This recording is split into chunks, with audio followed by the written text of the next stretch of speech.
Hi, I'm Leah Wheatholter, owner of Workman Forensics, and this is the Investigation Game Podcast.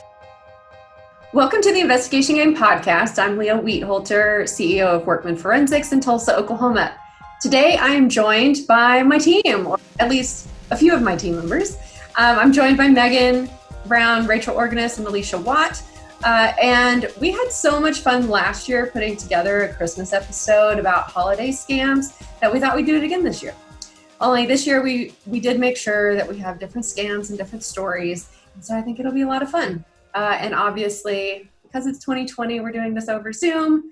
And so hopefully we don't talk over each other too much. We're going to have fun. Okay, let's start with Alycia. You're up. I knew it was going to be me first. I just had a feeling. Okay, so for this year's scam, as we know, everything's virtual, so a lot of people are doing virtual shopping instead of like going in person. And since we can't all meet up, a lot of people are just, trying to come up with events where they come together without like being in person. So my scam this year is the virtual holiday markets. So apparently, some people, they're creating some markets where, because around Christmas you would go to the Christmas market and you'd walk around and like see all the different booths and whatnot. So what some scammers are doing is they're creating events that are like on social media, like Facebook or something, but there's a fee to get into the event. And usually these Christmas markets are free. And so what I got this story off of the Better Business Bureau. And I will say I don't have any story attached to this. This is just kind of a warning to people that are looking for something to do. Do not, I repeat, do not try to go to a Christmas market that charges you just to enter the virtual market. Different ways that the Better Business Bureau said to avoid getting scammed with this is, one, if you notice that there's an admissions fee, contact the event coordinator and ask to make sure that there is in fact an admissions fee. And if they say yes, okay, cool. But if they say no, just let them know that there's somebody out there like charging an admissions fee so they can like warn other people. The other tip was to research vendors and hosts and make sure that their sites are legitimate, that their products are real. A little side note on the article I read was that some links to vendors' products or to photos of their stuff might just be a link that downloads malware onto your computer. Yeah, so some of these are like really detailed. So they just warn people, just watch for the links, and if you are going to buy something, use your credit card. Don't use your debit card, because if something happens, you can always just file a claim, and it's not so much personal information.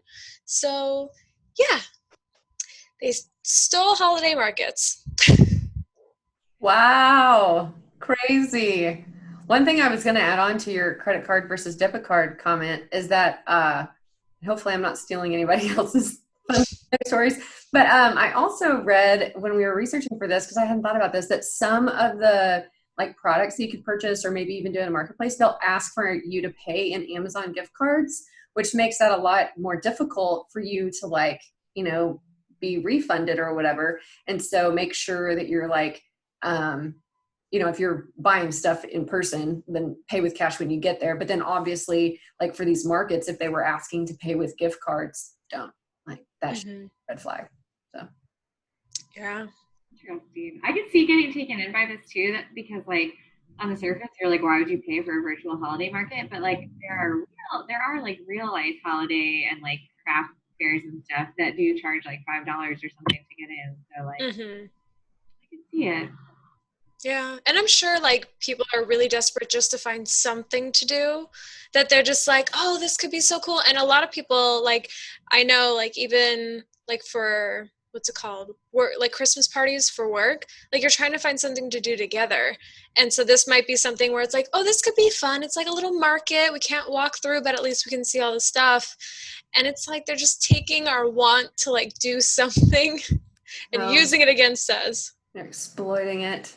And I feel like if they, I don't know if this is part of the marketing for these, but kind of like last year we talked about chain letters and how they really prey upon your like, sisterhood, like be a good, like whatever.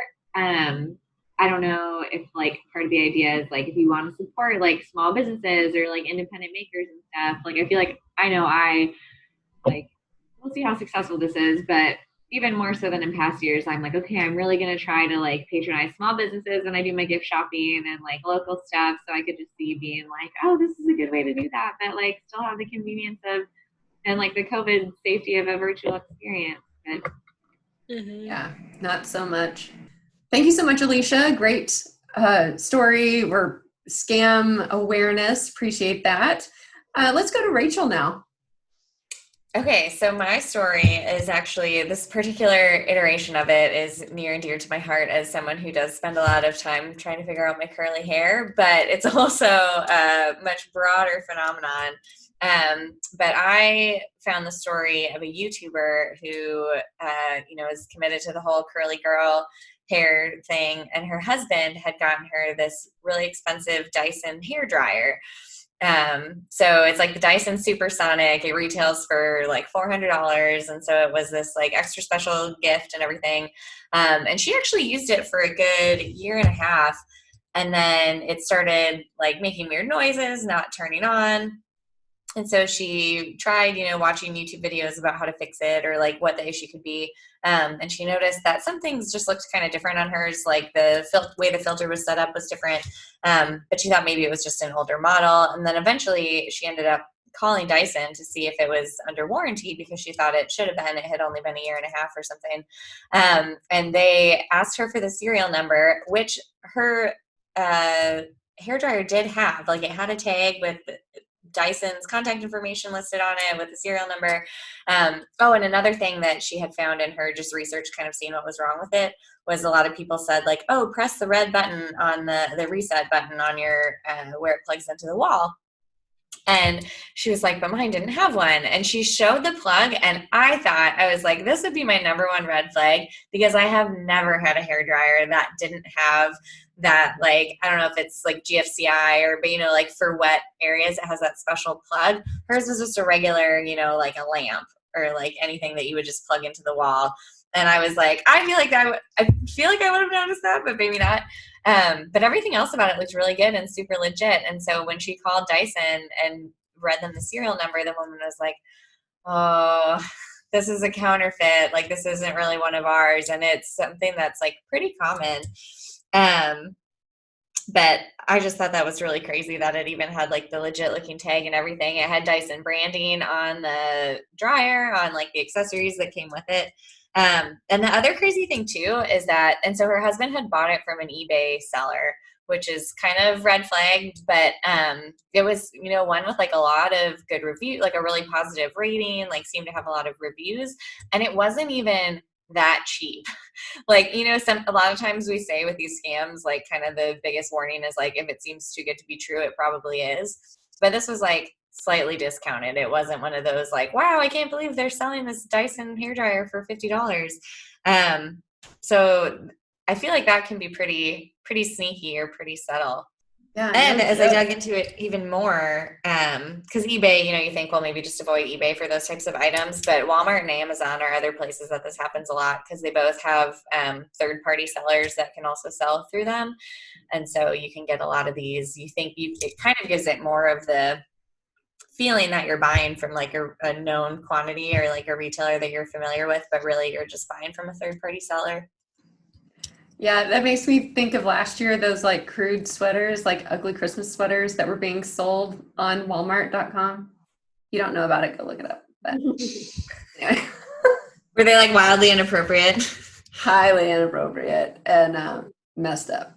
But you could buy them on Walmart.com because they allowed those third-party sellers. So yeah, you definitely have to make sure that it's like a Walmart and Target. Did you say Target? Because Target does that too. Ooh, I didn't know Target did. No, Walmart and Amazon were the ones that came up a lot, but Target, that's good to know. It's crazy too, and I thought this was a really good way to put it. So the Wall Street Journal did a big kind of review or investigative report on this. I think it was earlier this year, where they bought just like a whole bunch of items off of some of these websites, and then like to see how many were counterfeit and kind of how you could tell. And they had a quote from someone, I think in law enforcement, that said, people think about shopping on these websites like they're just going into their big box retail store, but you should really think about it as a flea market.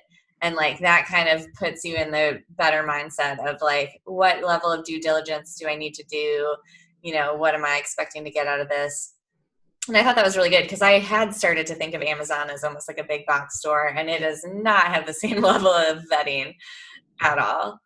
Not at all. And I think you can go on Amazon and see this is supplied by Amazon but sold by somebody else, or this is made by so-and-so but bought and sold from Amazon. So I usually try to make sure it's like sold by Amazon, or it's like a legit company like Dyson. Then you could go to their website and see that it was Dyson is selling it through Amazon. Yeah, and a lot of sources recommended that, because I think they'll say sold by and fulfilled by, and your safest bet is to go with the ones that are both sold and fulfilled by Amazon, or like you said, by the real retailer. And something else I didn't realize too is like certain brands like Birkenstock is one, and Nike do not sell through Amazon anymore, because they have had it with kind of their not very good filters or the poor job they've done of keeping out counterfeiters. So that's another thing. If you're looking for like a specific brand or a product, you might just like research and see, does this seller even allow their products to be sold through Amazon? Because if they don't, then this is probably not real. That's a good idea. That is a really good idea. So I guess the note is, if you're going to buy something that's like name brand, just buy it from the site. Just buy it from Dyson. Right. Yeah, or if they don't sell directly, a lot of times they'll say like, these are our licensed retailers or approved retailers. Mm-hmm. Yeah, true. Yeah, that's too bad. Dryers are expensive. I know, and some things can be dangerous. Like someone said, because then I saw a lot of discussion about like other types of things that are commonly counterfeited, and like electronics can overheat, they can electrocute you. One woman said her sister had a counterfeit Dyson hairdryer, and it shot out some like hot tar-like substance onto her face and burned her. Oh my gosh! A lot of like high-end cosmetics are really common counterfeit items too. And I think this was in the Wall Street Journal one too, but there have been a couple outlets that did really investigative stuff that found like high levels of heavy metals that like would not be approved for sale in the US. In those cosmetics. Like, so you really need to, it really made me rethink, you're trying to find like the ultimate bargain, and the internet makes it seem really easy, but is it worth it if you're going to have a burn on your face or put lipstick that's full of mercury on your lips? Mm-hmm. This is vaguely related, but for a while there, I saw a lot about vitamins. Like people wanted discounted vitamins, but like the vendors selling them, they were like expired, or they just didn't use the right ingredients, and they just said that they were that thing. But a lot of people were buying their vitamins super cheap, not realizing it wasn't what it said it was. Yeah, that's super scary. We'll be right back to this interview.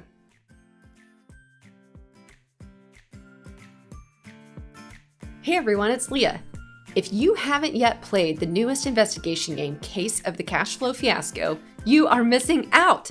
The newest game was created for a virtual environment with interactive components providing the story and evidence you need to investigate fraud against a lender by a customer.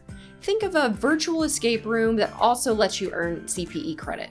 The Case of the Cash Flow Fiasco conveys ethical decision points faced by a business owner when cash flow is tight, and the fraud risks to creditors and vendors in the same situation.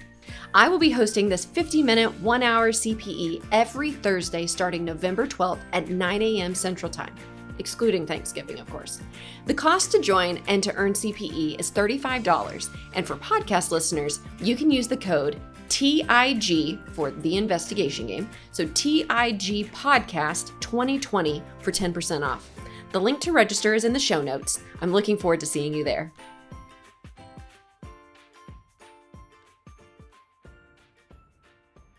Welcome back to the podcast. Thank you, Rachel, so much. You're up. My topic is phishing schemes, which we've all fallen victim to, or at least received. Maybe we haven't gone through with becoming a full victim. Most of my information came from cnet.com, and I'm talking about phishing, spelled Phishing,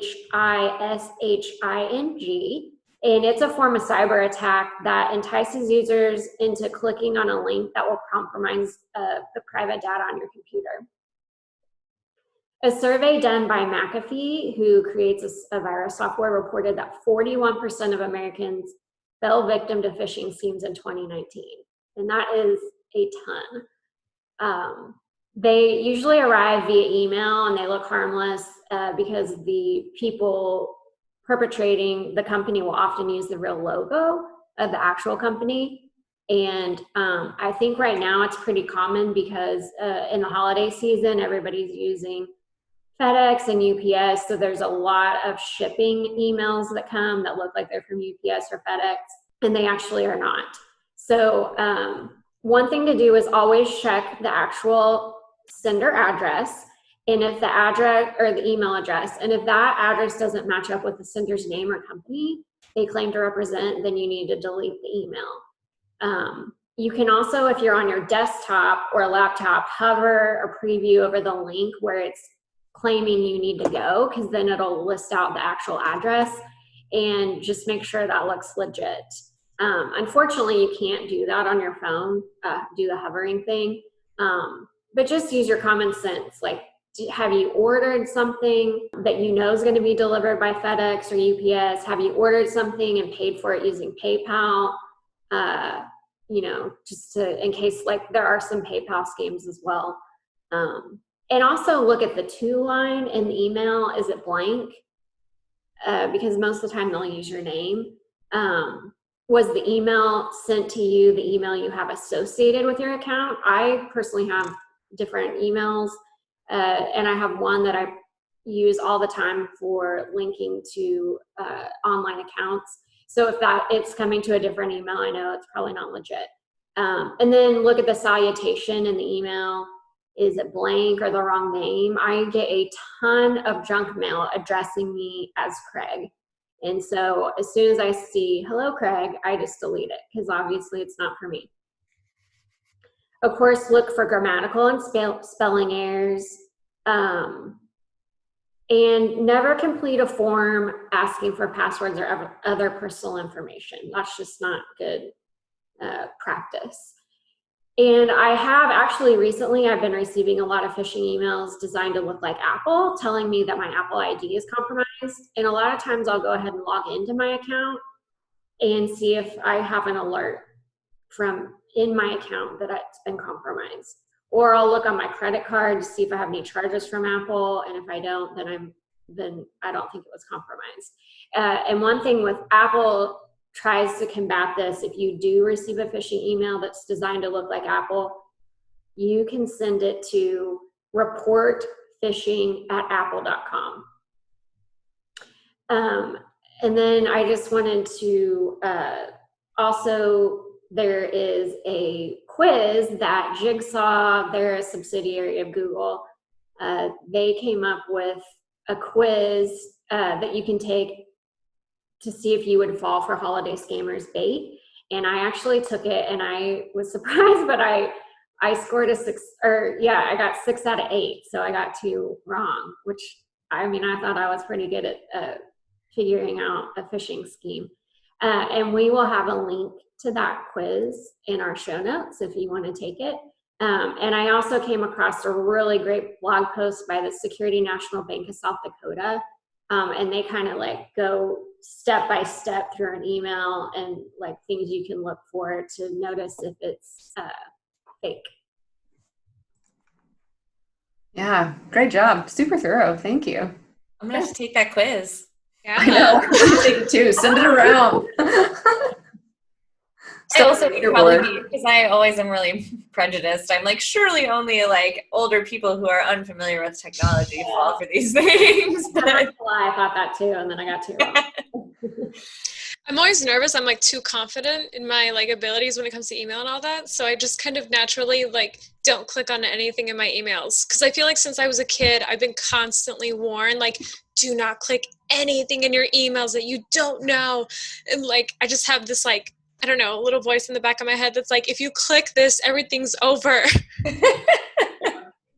I think it's hard too because the ones I've received, the phishing emails I've received, I mean, they have the logo looks the same, and obviously they're probably just like cutting and pasting it into the email, so it looks like a legitimate email.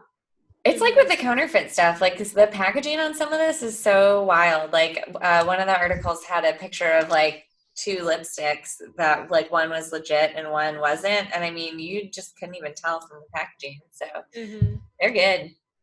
Yeah, while I was looking up stories, one of the things I came across actually was close to what Megan was talking about, where people would email people who had shipped stuff like through FedEx or something, and the email would say something along the lines of like, oh, your package wasn't shipped.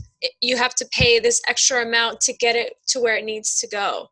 Like basically telling them like, if you want it there, you're going to have to pay some more because it's stuck here, which is so shady. And I mean, FedEx and UPS are not ever going to do that. And if you ever have a question, then just whoever you ordered that from, that package from, call them, or call, if you got a tracking number, call UPS and give them the tracking number and just verify that it's not. I was thinking about this morning actually, that phishing scams are really a bummer for legitimate businesses, because I know that we have sent some emails to people that are like very targeted, like, hey, we think that this could help you. But at the same time, they're just as skeptical of us as we would be of somebody else. And I got an email yesterday that I thought, man, this could go either way. And I decided to block the address, but it totally could have been legit. So if you're listening and I blocked you yesterday, I mean, not that you're going to know, but if I didn't respond, it's because I like looked you up and I'm like, this could go either way. So it's really a bummer. So you really have to like treat people in lots of different ways. So I guess that raises a question. As a business, how do you make sure that you don't come off as a phishing scheme? Like as a business, how do you make yourself look legitimate enough for people to trust you? Well, I think for one, if we had an email that went out and said, hey, go to our website and check that out, if you hovered over the link, it would be our actual website. That's true. It would be some crazy, and because some of them will even have, if you hover over the website, it'll say google.com dash, and then it'll have like another domain name. So it's really, you see Google and you're like, oh, this is Google. But really in the rest of the address, it's not Google. So you got to pay attention to the whole thing. And you can see that it's from someone with a domain name at workmanforensics.com, which is our domain name. Right. Just things like that, I think a legitimate business people would recognize. And the quiz that Google did, it has some legitimate email, like some that are like legit. So it kind of gives you both to try to see if you know if it's legitimate or not. Yeah. But I mean, even like this email I got yesterday, I mean, I had to go to LinkedIn and see who this guy was. And then like I was going to have to go see what his company did and like all this stuff. And I'm like, I don't have time for this. They're wanting stuff from me. I don't have time. So that's kind of unfortunate. Well, thank you, Megan. That was great. I'm dying to know, do you have any idea why you get emails addressed to Craig? No, and it's so weird. And it's only to one email address. And I'll just know right away. They're always trying to sell me insurance or something random. I don't know. And it's always like, hey, Craig. And I'm like, well, delete. Who is Craig? It's spam. I don't know. That's the funny thing is I don't know who Craig. Craig got associated with this email, but at least I know it's always fake. Such a good question, Rachel. Meanwhile, Craig's just like trying to buy some insurance, and he's like, why doesn't anyone ever reach out to me? Well, it's also to my maiden name. It's the email address is in my maiden name. So I guess there's a Craig Myers out there needing insurance. Okay, I'll wrap up with my story. So I've been holding on to this story idea since like, I don't know, quarantine, because but I thought it would be a good thing to talk about at the holidays.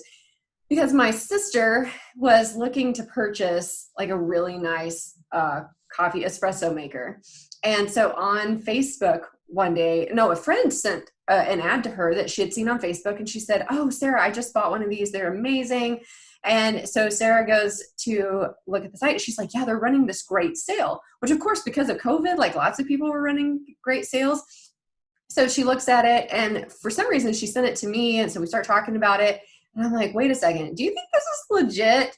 And so we kind of started digging. And of course, if you just put like coffee maker and the brand and then scam into Google, you can find all sorts of like I did it today just to see if I could, find stuff. And I found like Reddit's on it. Also like PayPal community has a bunch of posts about products like this.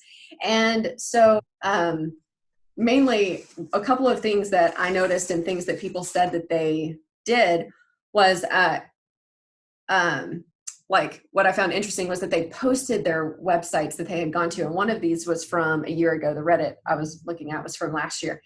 And so I went to the website that had been active, that supposedly had this great espresso machine, and nothing exists there anymore. And then there was also myprojuicer.com. That was another one. And this customer goes through quite like all of the pains that she had between PayPal and UPS and all of these things. But she also, like, I went to myprojuicer.com and it doesn't exist anymore. And so a few of the things that I read within, the Reddits and the PayPal community was like checking, just checking the website, like whatever address that they've posted as like the location of where they're located. Like if they're a legitimate business, and I actually think that's a lot about even some legitimate companies, why don't you list your address and your phone number? Like I know you're legit because like you called me and we're working on a case, but like list your address. I mean, I guess unless it's your home, but like list something because if I go to a website that's selling an expensive juicer or coffee maker, I am not buying that. This particular person, when they after they'd been scammed and started looking into it, they went to the address and it was like the address of a local Walmart. So it wasn't even close. So just checking addresses, of course, that's super easy, super quick. So another idea that I ran by Clint, our IT consultant, for just an idea I had where you could check these web addresses is that if you go to whois.com/whois, you can type in a domain. So you could type in myprojuicer.com and you can see when the domain was registered. And so if that domain was registered like anytime real recent, I would be leery of that for sure. And then honestly, like the way that I handle it every time is just type in myprojuicer scam or espresso machine, like just Google it and then put the word scam at the end. And that's how I've stopped myself from buying a lot of those things.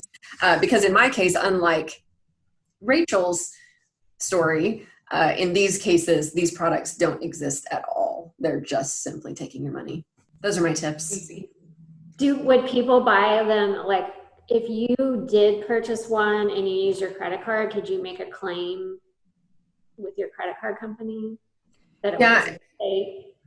Yeah, and the transaction or the one I was reading about in PayPal, she was trying to get with PayPal because these people actually took the scheme so far that they completed all of their steps on their end to show that they shipped it to her. And so then like she had to work with UPS to prove that like this wasn't actually a legit tracking number and like all this. It was very, very complicated. Wow. So that they would like carry it out to that extreme because she had paid through PayPal and thinking that that would be, protected and everything, but then they did that. So that's crazy. If you're that thorough, you can use that for good instead of just right? Like have a real business. Yeah, like a legitimate business.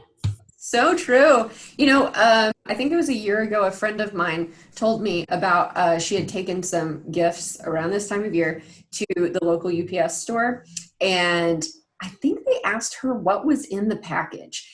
And she told them, not thinking anything of it. Of course, it's like a storefront UPS store, right? So she tells them, and the gifts never make it to the people. And she just had like this weird feeling about it. And so she was starting to kind of investigate because these were very expensive items, and essentially like the store employees had stolen them. Oh no. Just as a heads up, and UPS was not being cooperative on. And you can, just so you know, they'll usually ask you because there's certain things you're not allowed to mail. I know. But yeah, so I wouldn't have thought anything of it either. I wouldn't either. But I've had this happen to me, and I was returning something and it never made it back to the store. But when you're there, you can ask for get a tracking receipt right then. Because sometimes when you're returning something, you just kind of drop it off. But I always make sure I get a receipt to know that it's going to end up back. Yeah, for sure. That's a good idea. Terrible. And I know Alycia had to drop off some stuff the other day that was like really high price items. And I was with my husband. He was like, you should have her record it because of this, like record the whole thing when she wants. But it's not a bad idea, like just to prove that like I took this and I shipped it. And there's been stories too of another guy that my husband works with. He was kind of selling some stuff over eBay, and the person received the goods and then just sent the box back with like something of equal weight in it and said that he returned the high priced item to him, but it was a box of rocks, like literal rocks. Wow. Oh, God. Anyway, on that note, Merry Christmas. No. Jeez. So festive. Oh, like spirit of giving and all of that. But anyway, so I hopefully brought some awareness to some different scams for our listeners, and maybe they can share it with their families if maybe they have somebody who tends to fall for these things. But what I love about each of these is that we've provided specific, easy ways to just go check and verify. And if you still get duped, I mean, there's usually some sort of remedy, right? But, and hopefully it's not like millions of dollars or anything. But nobody likes that feeling of being ripped off though. But anyway, well, thank you all so much. Yeah, Alycia. Sorry, I just wanted to end this on a high note really quick. So I remember on last year's Christmas episode, Rachel told us about the Santa program from the Postal Service. Yeah. So I looked it up this year because I was like, oh, I want to adopt a letter. And there was none. There was none to adopt. All of them had been adopted. So Oh, that's great. just thought I'd let you guys know it's doing really well this year. Thank you. That is so positive. Thank you, Alycia. Appreciate that. Awesome. So to all of our listeners, happy holidays. And we will be back we're going to take a break. We need a break. It's been such a long year. We're going to be back mid-January of 2021. So we wish you all happy holidays. And if you need anything in the meantime, shoot us an email and we'd love to hear from you. Bye. Thank Bye. you. Bye.